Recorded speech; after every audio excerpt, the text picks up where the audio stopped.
Comeza a funcionar o albergue de peregrinos de Carril. Trátase do primeiro que se pon en servizo na ruta do Mar de Arousa e o río Ulla. Coincidindo coa súa apertura, visitaron hoxe as instalacións o director de Turismo de Galicia e o alcalde de Vilagarcía. Que tal, saúdos? A ambulancia medicalizada que ten a súa base no Hospital do Salnés xa está en Sanxenxo.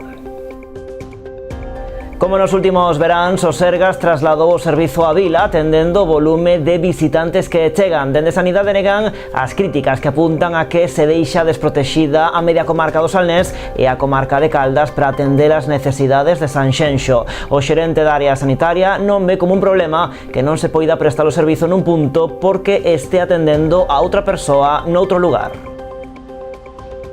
A Deputación de Pontevedra fai balance de medio mandato. O presidente provincial sacou peito do conseguido. Neste tempo, o Executivo Provincial dixo impulsou máis dun milleiro de obras por valor de 235 millóns de euros. Luís López fixo partindo de 6 eixos que marcan a súa actuación: investimentos nos concellos, o apoio ao movemento veciñal, a aposta polo deporte, o turismo e a cultura e a descentralización da actividade do goberno.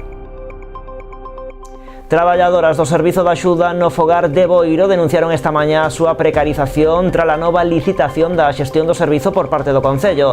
Dende a CIGA, que apoia as traballadoras, advirten que esta situación terá consecuencias graves para os usuarios do mesmo, que sufrirán unha merma na calidade do servizo. Máis de 300 actividades encherán o verán pontevedrés de diferentes propostas para todos os públicos. O Concello de Pontevedra presentou hoxe a súa programación para esta época estival, que abrangue dende a Festa dos Libros esta mesma fin de semana ata a Feira Franca, que se vai celebrar os días 5 e 6 de setembro. Entre medias, concertos, cinema, monicreques, baile e, por suposto, as festas da Peregrina, que farán que o verán non teña parada en Pontevedra. Tamén un verán moi intenso no Concello de Ribeira, que promove unha serie de actividades ao longo destes meses que dan continuidade á programación anual do Museo Municipal. Trátase das visitas teatralizadas das heroínas de Sálvora e o Obradoiro Contoche un traxe. E nos contámoslles as novas do día aquí en Canal Rías Baixas. Comezamos.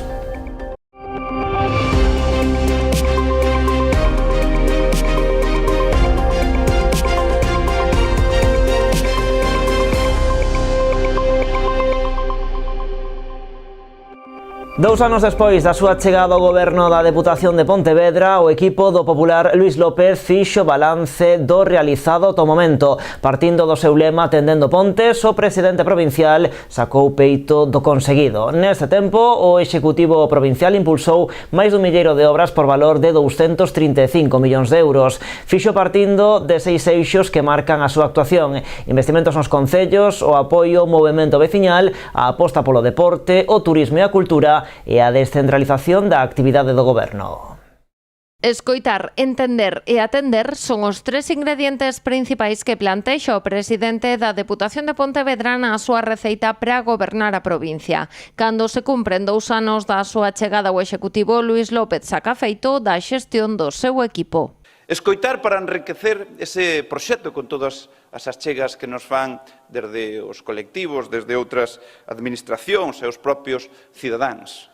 Entender que a Diputación non é unha institución repartidora de recursos, senón que é unha casa cunha visión do que é e do que debe ser a provincia. Poder atender a todo aquel que o precisa. E este modelo é o que nos levou a levar todas e cada unha das iniciativas que realizamos desde estos 726 días que van desde aquel 6 de xullo. Neste tempo impulsáronse un milleiro de obras por 235 millóns de euros, actuacións baseadas en 6 eixos: investimentos nos concellos, recuperación do apoio ao movemento veciñal, aposta polo deporte, o turismo e a cultura e descentralización da actividade do goberno. Está a provincia de Pontevedra mellor que en xuño do 23 naquilo que atinxe directamente a administración provincial? Rexeita a Diputación a polarización, ao sectarismo e ao populismo que tanto afasta os cidadáns da política actual? E por último, é a Diputación de Pontevedra unha institución máis eficaz á hora de atender as necesidades reais dos veciños? E a resposta a estas preguntas é un sí. Para López son tamén logros a destacar os avances para conseguir unha vía verde entre Vigo e Vilagarcía, a recadación do IBI da AP9 para os concellos, o primeiro convenio colectivo do Consorcio Provincial de Emerxencias ou as primeiras axudas para as agrupacións de voluntarios de protección civil. Eu asumo en primeira persona que as novas medidas traen consigo os novos erros, pero temos que afinar para ir a esa perfección ata cada lá. Asumo que, como probablemente inexperiencia ou si foi a inexperiencia o que nos levou a precipitar algunhas decisións, como tamén retrasar outras que tiñamos que haber decidido antes. E amigos e amigas, quen fai equivócase, e xa o avanzo. Isto non vai facer que deixamos de facer, de contar e de estar. O acto de balance de metade de mandato celebrouse por primeira vez no Concello de Vigo. A el, ademais dos membros do Goberno provincial, asistiron alcaldes e concelleiros da maior parte dos 61 concellos da provincia. Tamén representantes de diferentes colectivos pontevedreses. Comeza a funcionar o albergue de peregrinos de Carril. Trátase do primeiro que se pon en servizo na ruta do Mar de Arousa e o río Ulla. Coincidindo coa súa apertura, visitaron esas instalacións o director de Turismo de Galicia e o alcalde de Vilagarcía. Xosé Merelles e Alberto Varela salientaron que neste proxecto a cooperación entre administracións foi fundamental. Despois de que durante un tempo o albergue de Carril fose un cabalo de batalla entre a Xunta e o Concello de Vilagarcía, esta mañá as instalacións entraron en funcionamento. Fixérono 3 meses despois de que a Xunta e o Concello asinasen un convenio e 3 anos despois de que as obras estivesen rematadas. Esta é unha satisfacción, un día que se pon en marcha un albergue novo por primeira vez nunha ruta marítimo-terrestre como a ruta do Mar de Arousa. Como sabedes, son 30 prazas e esperamos que esta ruta, que a pesar de ser marítima, xa empeza a ser frecuentada por peregrinos que fan o camiño a pé, empece a ter ocupación desde o primeiro momento. Así que hoxe, co servizo xa en marcha, converténdose no albergue número 78 da rede Xacobea, palabras de agradecemento entre a Xunta e o Concello Vilagarcián. Logo dos desencontros falan de exemplo de cooperación entre administracións. Primeiro o Concello cedendo un espazo e a Xunta, a través de un convenio, amueblando e poñendo a disposición dos peregrinos. Agora mesmo, calquera peregrino. É fruto deste traballo entre ambas institucións, hoxe estamos aquí nesta apertura deste albergue. Non me quero olvidar tamén dos técnicos da Axencia Galega de Turismo que traballaron da man do Concello de Vilagarcía, dos técnicos do Concello para poñelo en marcha canto antes. O alcalde celebrou a posta en uso deste servizo, converténdose, dixo, nun dos mellores albergues do país, en estes momentos o máis moderno. Vai a ser un luxo que temos en Vilagarcía, un luxo que temos de ter ao Carril dentro do noso Concello, de ser parte dos entornos máis privilexiados de Galicia, o que queda que agora facer moitas visitas a este albergue e que os peregrinos disfruten do mellor albergue máis moderno de todos os que hai en Galicia. O inmoble foi cedido polo Concello de Vilagarcía o pasado mes de marzo e foi necesario dotalo de material e dar de alta os distintos servizos para a súa posta en funcionamento. As instalacións contan con 30 prazas distribuídas en 5 dormitorios. Coa apertura hoxe, Turismo de Galicia cumpre co compromiso adquirido na cesión do inmoble de abrir as súas portas durante este verán. Ademais da inauguración do albergue de Carril, en Vilagarcía deron hoxe inicio o verán coizado das súas bandeiras azuis. As insignias xa locen na Praia do Campanario, en Bamio, e na da Compostela. Uns recoñecementos que foron renovados atendendo a calidade da auga e a cantidade de servizos que ofrecen. Con todo, dende o Concello aseguran que están traballando para recuperar o selo pro areal do Preguntoiro de Vilaxoán. Así, no acto, o alcalde destacou o traballo feito para a rexeneración da Concha Compostela coa eliminación do cadillo. Este ano, como novidade, o areal conta cun servizo de parasoles, tumbonas e aluguer de kayaks e pedaletas. Novamente, Vilagarcía pode presumir de ter 2 bandeiras azul, esta da Compostela de Campanario Bamio, e iso que significa?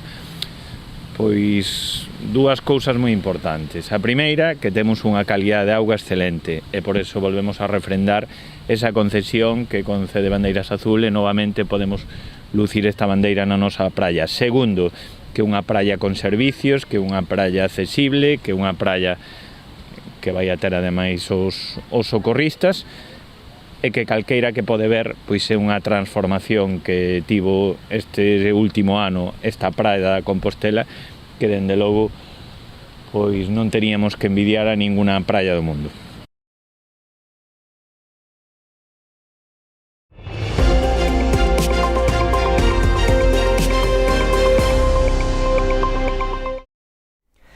Un de xullo, a ambulancia medicalizada que ten a base no Hospital do Salnés xa está en Sanxenxo. Como nos últimos veráns, o Sergas traslada este servizo a Vila atendendo o volume de visitantes que chegan. Dende Sanidade negan as críticas que apuntan a que se deixa desprotexida a media comarca do Salnés e a comarca de Caldas para atender as necesidades de Sanxenxo. Esta mañá, o xerente da área sanitaria dixo que a ambulancia medicalizada non entende de concellos nin de localismos, que segue no distrito do Salnés e que se traslada con movemento de poboación. Xosé Flores non ve como un problema que non se poida prestar o servizo nun punto porque este atendendo a outra persoa noutro lugar. Lóxicamente, sempre que falamos de que un recurso está ocupado por atender a outra persona, pois, oye, bendito sea, non? Evidentemente, ese recurso nada ten que ver con esas declaracións que aparecen na prensa estes días de que a ambulancia non está no momento adecuado. Sí que está con outro paciente crítico, da igual donde seña a orixe, da igual. Evidentemente, temos unha serie de patologías que son tempo dependientes, quere decir que dependen do tempo de asistencia en calquer hospital de calquer parte do mundo. A xente que está traballando en urxencias fai urxencias e a xente que fai facer o transporte interhospitalario de pacientes críticos se dedícase a eso. Unha declaración sobre a ambulancia medicalizada que tiveron lugar logo dun acto para celebrar que o Hospital Público do Salnés se converteu no primeiro centro comarcal español en conseguir a acreditación de calidade do seu servizo de urxencias, un recoñecemento que outorga a Sociedade Española de Urxencias e Emerxencias, o SEMES. Entre os criterios que fixeron o Hospital do Salnés merecedor desta credencial destacan os tempos de espera na atención das urxencias, a organización funcional do centro ou a formación coa que contan os máis de 100 profesionais que integran este servizo. O Servizo de Urxencias do Hospital do Salnés realizou no 2024 preto de 50.000 asistencias cunha media de 135 cada día. O conselleiro de Sanidade participou neste acto poñendo en valor a calidade asistencial e humana das urxencias en Galicia. Un orgullo, ¿no?, para la Consellería de Sanidade, ¿no?, esta acreditación de servicio de urxencias e emerxencias do Hospital de Salnés, e un orgullo tamén, por suposto, o excelente traballo, ¿no?, que han feito para eles, dando os profesionais sanitarios que traballan aí en ese servicio, máis de 100, un servicio que atende cerca de 50.000 urxencias ao ano, ¿no?, un servicio que, bueno, que ha demostrado a través deste proceso de acreditación que merita para ser unha excelente referencia en asistencia, en docencia e investigación. Sin unha dúbida, un orgullo felicitar tanto a xerencia como ao servicio por excelente traballo realizado.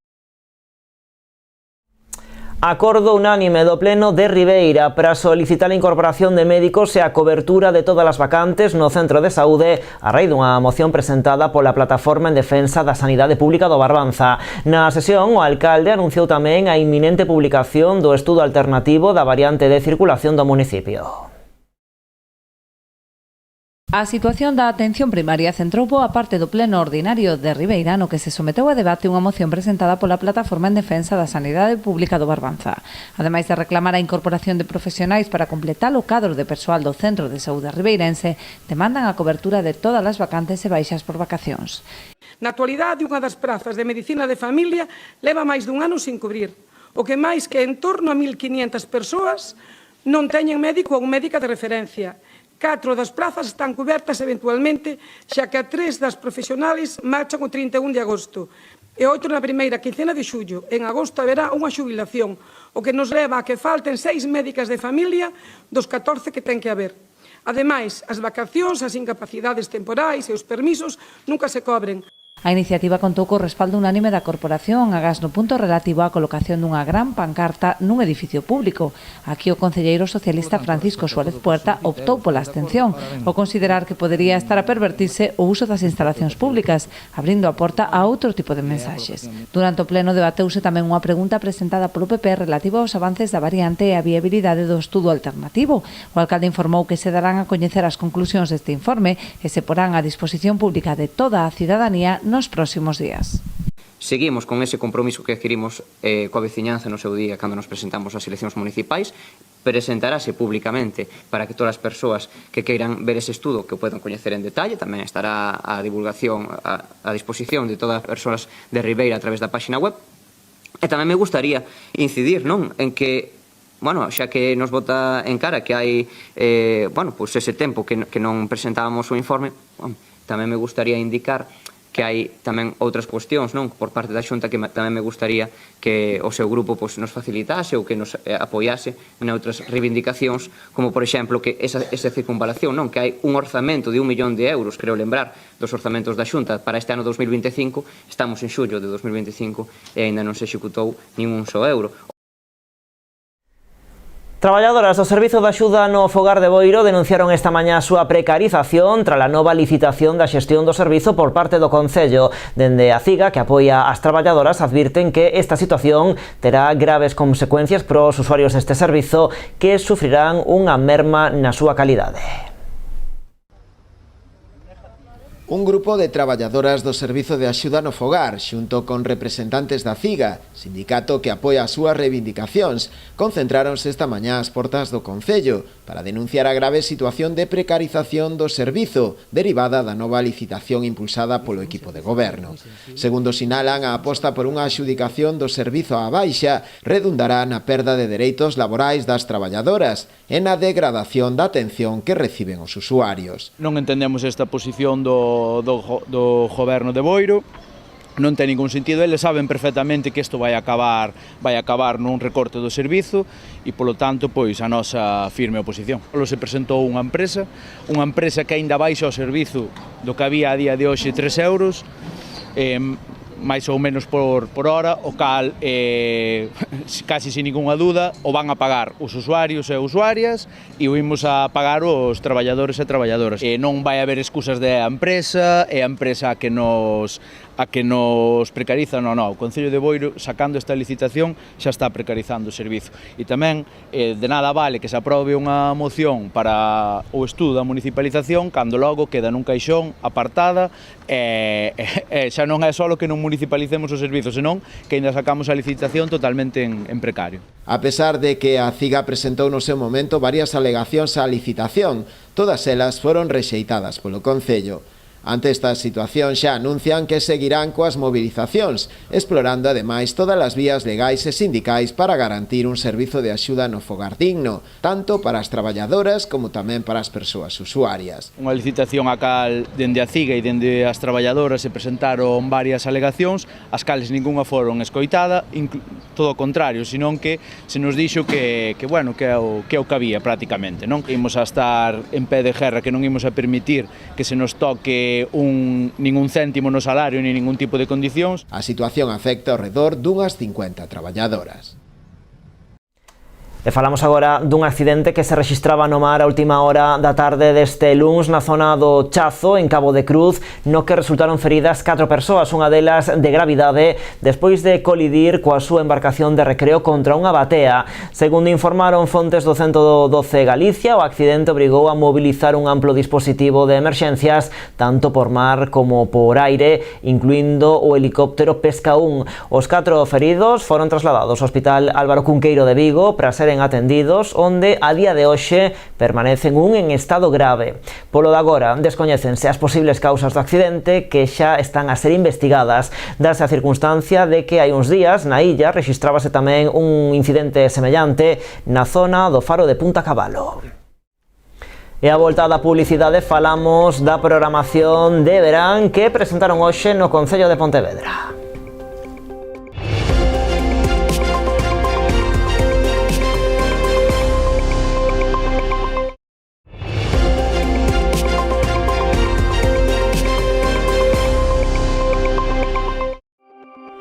Aquí seguimos nas novas en Canal Rías Baixas. Falamos agora da advertencia que lanza o Concello de Ribeira tras detectar perfis falsos en redes sociais que están a suplantar a identidade de servizos de transporte público. Segundo trasladou o Servizo de Vixilancia Digital ao Concello, estes perfis difunden mensaxes coa oferta dunha tarxeta de transporte que, por tan só 2 euros, permiten viaxar durante 6 meses. Os anuncios inclúen ligazóns maliciosas que poñen en risco a seguridade dos usuarios. Ademais de informar a cidadanía sobre a existencia desta nova fraude digital, o Concello de Ribeira lembra a importancia de contrastar sempre a información e confiar só naquela procedente de fontes oficiais. Aconsellan ademais utilizar únicamente as canles institucionais e os procedementos establecidos polas empresas responsables dos servizos de transportes.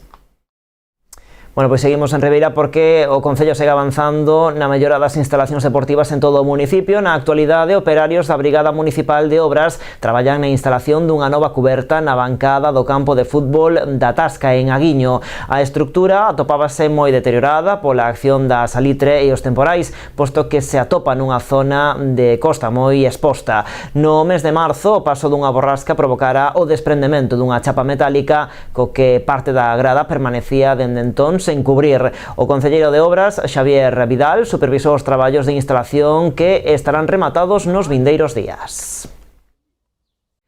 E o BNG de Rianxo denuncia que a base da unidade operativa de loita contra o lume segue sen entrar en funcionamento. A pesar de estar ás portas dunha nova tempada de alto risco de incendios forestais, os nacionalistas denuncian que as obras para rematar a base continúan paralizadas, facendo complicado que este operativa ao longo deste verán. Levarán esta situación ata o Parlamento a través da súa deputada, Rosana Pérez, que preguntará ao Goberno galego as razóns da demora na posta en servizo da unidade que contou cun investimento de máis de 400.000 euros, así como a cesión dunha parcela por parte do Concello de Rianxo. Cambiamos de asunto, xa está operativo o novo centro da Asociación de Familiares de Enfermos de Alzheimer de Pontevedra e Comarca, a FAPO. As instalacións recibiron onte a visita de numerosas autoridades, entre elas a do presidente da Xunta de Galicia, Alfonso Rueda, o seu homólogo na Deputación de Pontevedra, Luis López, e o alcalde pontevedrés, Miguel Anxo Fernández Lores. O novo local sitúase no Gorgullón, ten unha superficie de case 300 metros cadrados e comezará a funcionar atendendo de xeito directo a 82 familias. Contará cun equipo de 8 profesionais especializados. O obxectivo de AFAPO é chegar a prestar servizo a 200 familias na comarca. Agradecerlle a ANFAPO que sexan os nosos aliados. Eu sempre digo mesmo cando estamos en actos deste tipo, cando me toca estar, cando nos invitan, que sería imposible cumprir con as nosas obrigas se non houbera asociacións como esta, de familiares, de persoas que pasaron por isto antes, como decía José Manuel o presidente, o mellor xa non teñen a quen lle motivou entrar na asociación, pero siguen dándose conta de que están facendo unha labor importante.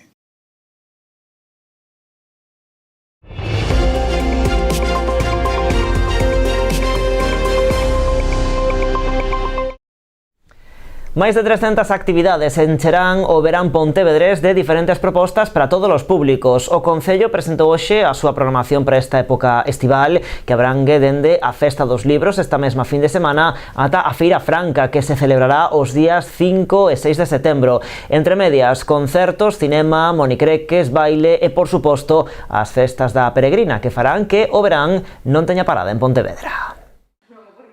Xa coñecemos o detalle o programa de actividades que o Concello de Pontevedra prepara para estes meses de xullo, agosto e setembro. Unha programación que se presenta acompañada dun lema que é toda unha declaración de intencións. Verán un tempo para gozar. Non exageramos cando decimos que o verán de Pontevedra é un verán único e que, bueno, eu desconozco ningunha cidade do país no que se poida atopar un verán tan particular como este, porque falamos de un abanico de actividades que teñen por obxectivo emocionar e sorprender a todos os pontevedreses e aos que nos visitan, non? A Festa dos Libros marca o inicio esta fin de semana. Seguirán en xullo propostas como a música electrónica do Senda Fest, o ciclo Cinema Estrelas, o Memorial Ricardo Portela, Itineranta, as festas de Santiaguiño do Burgo, o Animatrón ou o arranque do ciclo con Voz de Muller. Ademais, este mes hai dúas novidades, unha relacionada co Titirivedra e a estrea da proposta Aires da Alameda. Titirivedra, que este ano ten unha novidade, que vai haber tamén Titirivedra para adultos. Eso vai ser na Alameda para nenos e na Plaza do Teucro para adultos. Aires da Alameda, que é unha novedade de música de rock. Xa agosto comeza co Festival Internacional de Jazz e Blues, a Urbana de Monteporreiro e o Aquí Cántase Prado 8 o 18 mergullarnos nas festas da Peregrina, as festas grandes da cidade. A programación inclúe os concertos de Paloma San Basilio, Rosario Flores, Marina Reche, Lendacaris Muertos, Ortiga, Kea, Derrapants ou Kiko Veneno, entre outros. Quen tuvo máis impactos en Basilio nin foi, senón que foron dous grupos galegos, concretamente os Derrapants e Ningures, non? O cual para nós é unha gran satisfacción, non? Históricamente sempre mantivemos nas festas da Peregrina unha participación activa importante da música galega, non? A Festa do Demo ou a Feira Franca este ano dedicada ás meigas son outras das citas que prolongan as festas do verán pontevedrés ata o mes de setembro. Cada vez se amplía máis toda a oferta e se descentraliza, non? Pero que en todo caso a característica é que cando ves a Pontevedra sempre hai algo, non? A esta programación totalmente gratuita súmanse as iniciativas privadas que complementan a proposta do Concello. Son o concerto de Jennifer López e o Festival Big Sound en xullo e o Festival Río Verbena no mes de agosto. O Concello de Ribeira promove unha serie de actividades ao longo deste verán que dan continuidade á programación anual do Museo Municipal. Trátase das visitas teatralizadas das heroínas de Sálvora e o Obradoiro Contoche un traxe. Co obxectivo de poñer en valor as coleccións permanentes con que conta o Museo Municipal de Ribeira, o Concello ampliará a programación con varias sesións de dúas das súas principais actividades. Nós o que pretendemos desde o Museo Municipal é precisamente poñer en valor as dúas coleccións que temos. Por un lado, de traxe tradicional e por outro lado a exposición do Santa Isabel e das heroínas de Sálvora. Poñer a disposición á sala, que participe todo o mundo, que está aberto a todo o mundo, tanto aos veciños cercanos como a toda esta xente que en época estival está chegando a Ribeira. Seguirán durante os meses de xullo, agosto e setembro as visitas teatralizadas sobre as heroínas de Sálvora a cargo dunha das súas protagonistas. A outra das propostas con dúas datas para este verán é o Obradoiro Contoche un traxe impartido por Monse Rivera en dúas sesións previstas para o 10 de xullo e o 19 de agosto. Teremos a Cipriana, unha das heroínas de Sálvora, que nos vai a contar como foi todo ese día, toda esa historia de salvar ao Santa Isabel en Sálvora, non? Vaise celebrar, vai haber unhas visitas teatralizadas agora no mes de xuño, o día 3, o día 7 e o día 31 de xullo. En agosto teremos o día 13 e o 28. En setembro tamén teremos a Cipriana o día 10. Outra das actividades, como xa dixen, é a de Contoche un traxe. Temos a maravillosa Monse Rivera, que xa está facendo esas actividades, non? Nas que, dunha maneira moi sinxela, moi dinámica, ela vai facendo unha viaxe no tempo de como eran as vestimentas, o traxe tradicional galego, moi interactiva incluso, non? As actividades son de balde e requiren un mínimo de 12 persoas. Dende o museo están abertos a programar novas datas baixo demanda.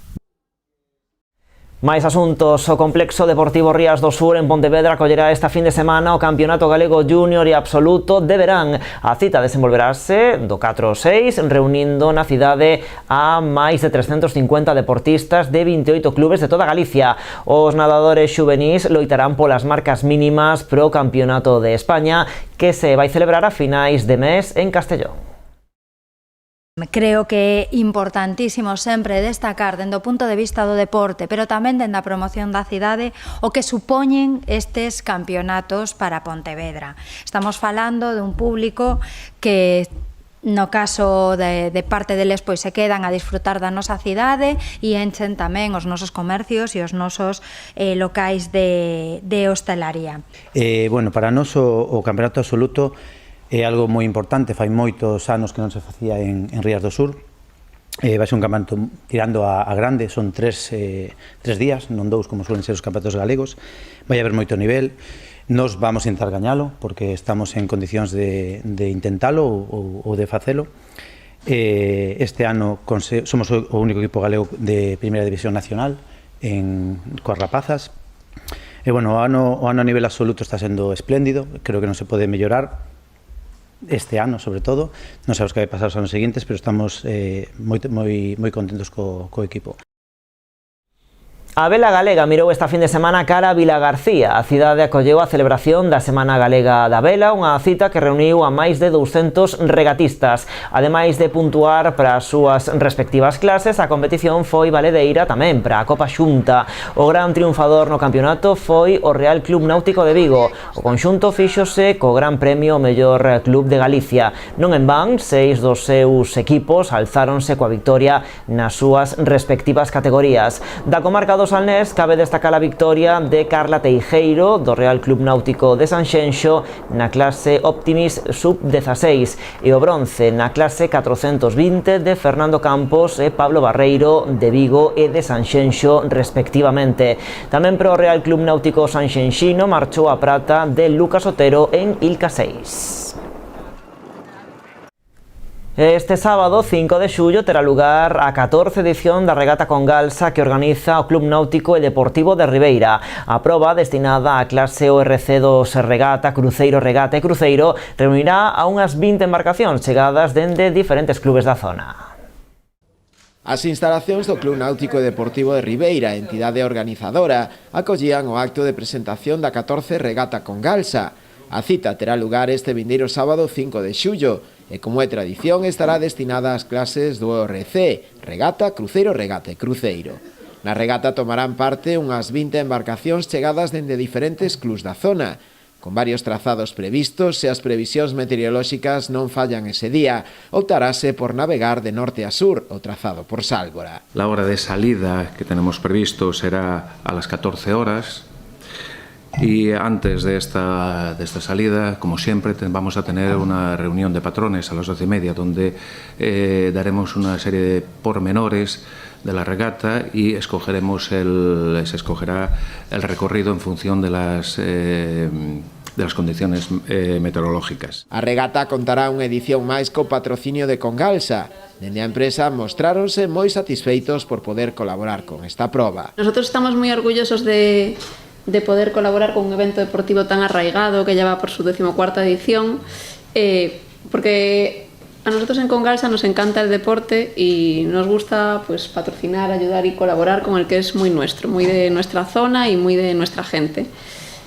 Para nosotros apoyar esta regata es reafirmar nuestro compromiso no solo con el deporte, sino también pues con nuestros trabajadores, con nuestro entorno, con nuestros vecinos y, por supuesto, con toda la cultura marinera que hay en esta comarca. Esta cita es ya un clásico del verano aquí en Ribeira, ¿no? Y bueno, para nosotros también, y representa al final los valores que nosotros tanto queremos inculcar en la empresa a nuestra gente, que son el esfuerzo, el trabajo en equipo y, por supuesto, el respeto por el mar que a nosotros tanto nos da. Dende o club organizador agradeceron o apoio de Congalsa, xa que sen a súa colaboración sería imposible poder celebrar esta regata. Congalsa está haciendo una labor importante a nivel deportivo y a nivel social y cultural. Y a nivel deportivo, pues esta regata, por supuesto, y las anteriores, apoya al remo también en Puebla del Caramiñal, pues, en fin, en varios ámbitos culturales y sociales también participa. Por tanto, un año más darle las gracias por este apoyo, en este caso, a la vela deportiva, en este caso el tema de cruceros. A entrega de premios realizarase unha vez rematada a proba, a partir das 2 do mediodía nas propias instalacións do Náutico Ribeirense. E así rematamos, máis en canalriasbaixas.com e tamén nas nosas redes sociais. Vémonos mañá. Graciñas como sempre por estaren aí.